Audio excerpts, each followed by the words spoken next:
Ito nga yung pang-anim na araw ng paggawa ng bahay ni Nanay Bibilita. At ngayong araw nga, lalagyan naman ng dingding ang bawat parte ng bahay at maglalagay rin ng silan sa bubong nila upang masiguradong hindi na sila matutuluan pa. At unti-unti na nga lumalabas ang tunay na ganda. Nakaka-excite lang na matapos ito dahil isang kababayan na naman natin ang mabibigyan ng ganitong tahanan na buong buhay nila ang pinapangarap. Magiging kampante na kapag umuulan.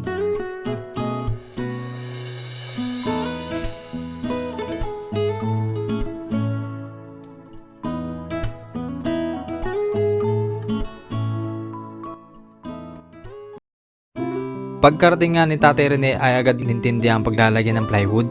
At since tuyo na rin ang simento ay dinigdig ko naman ang lupa nito para nga maging pantay ang lupa dito.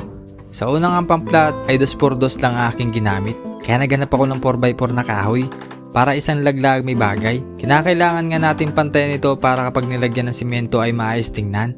Pero kung titingnan nga natin para napakadali lang, pero ligo na tayo sa pawis niyan. Pero ganun pa man, kahit papano ay umuusad ang trabaho. Ganun lang din naman sa buhay, kapag napapagod magpahinga. At kapag okay na, magpatuloy ulit. Mahalaga, wag lang susuko.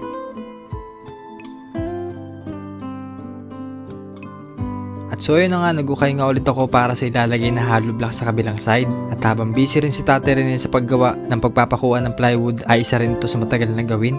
Kaya habang di pa kailangan ng tagasis si Tatay Rene ay inasikaso ko rin muna yung mga bagay na katulad nito para kumunti na rin ang trabaho.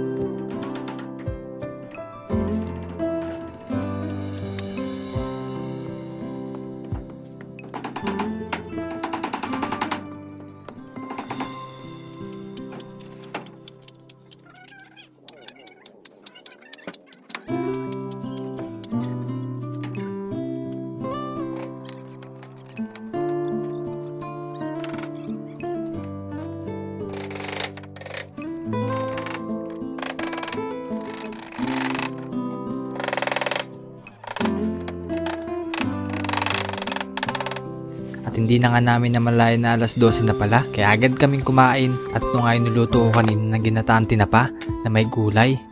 Ay tunay nga ang kasarap na may gatae.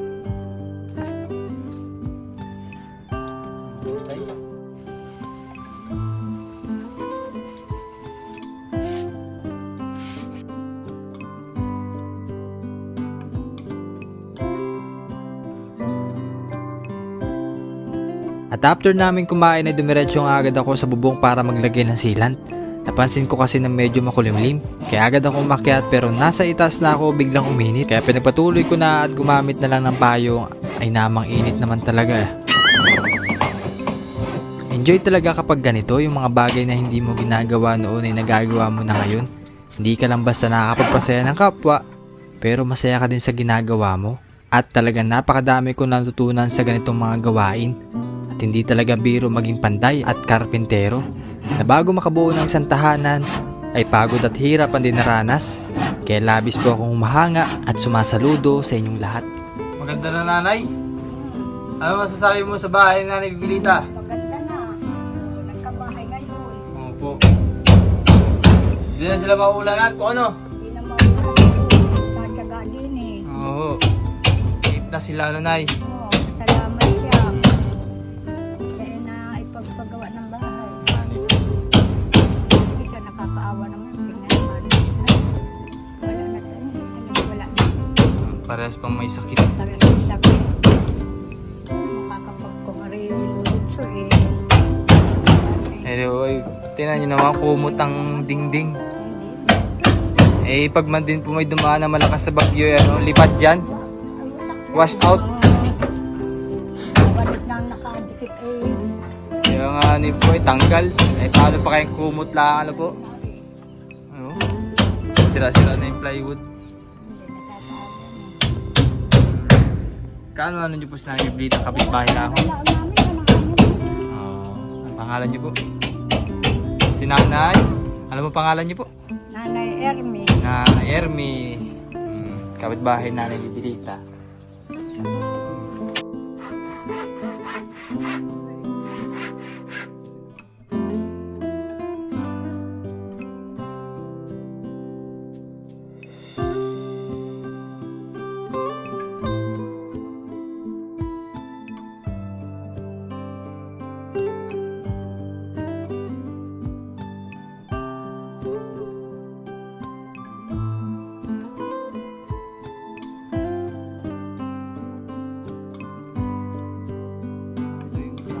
banggirahan mga babayan.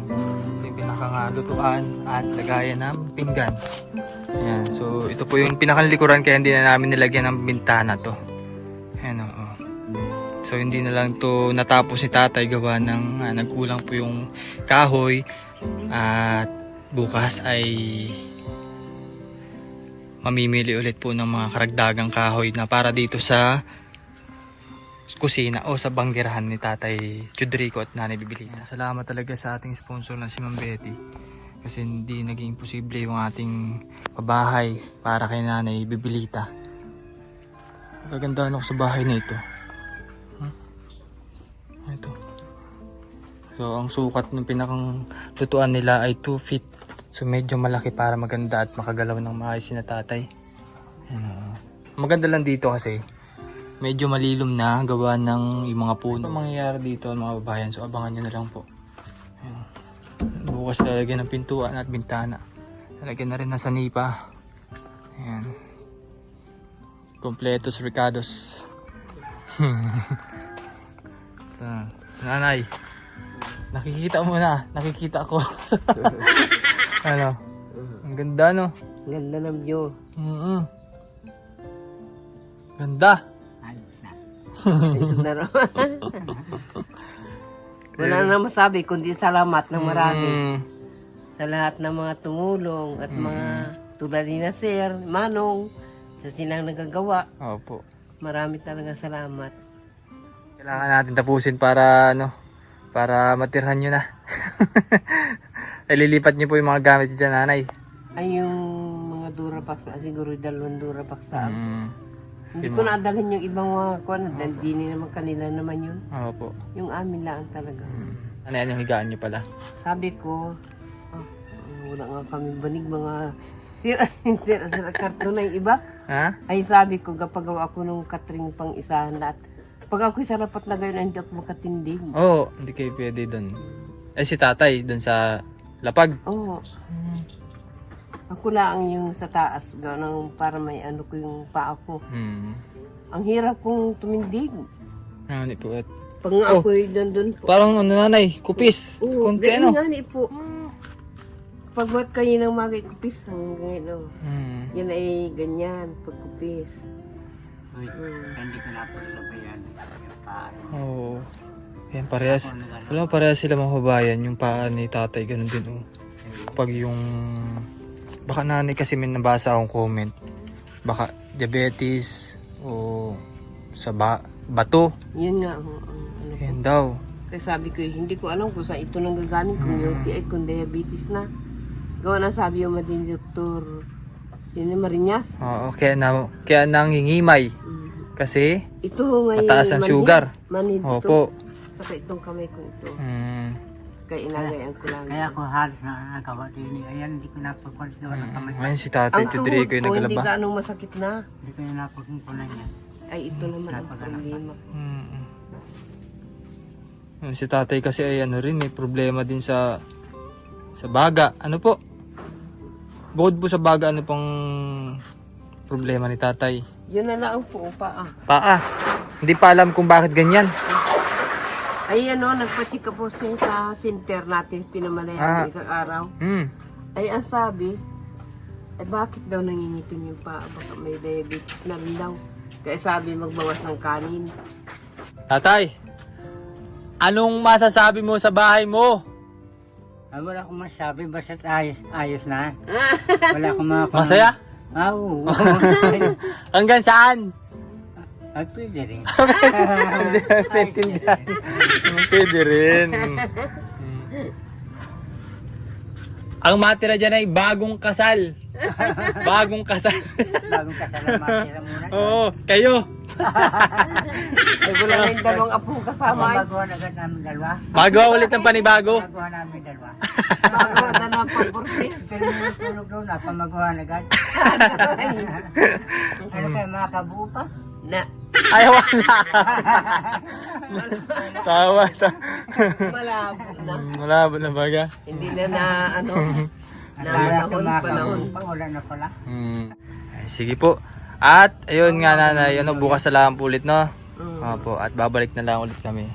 Yan, so mga kababayan, at hanggang dito na lang muna update natin sa bahay na pinapagawa natin dito sa Barangay Malyangco, Pinamalayan Oriental, Mindoro. At thank you very much din kay Tatay Rene na halos lahat ng bahay din ay siyang gumawa. Yan, so kay Ma'am Betty, thank you very much po, at sa lahat ng sponsor Maraming natin. salamat kay Ma'am Babe. Thank you po.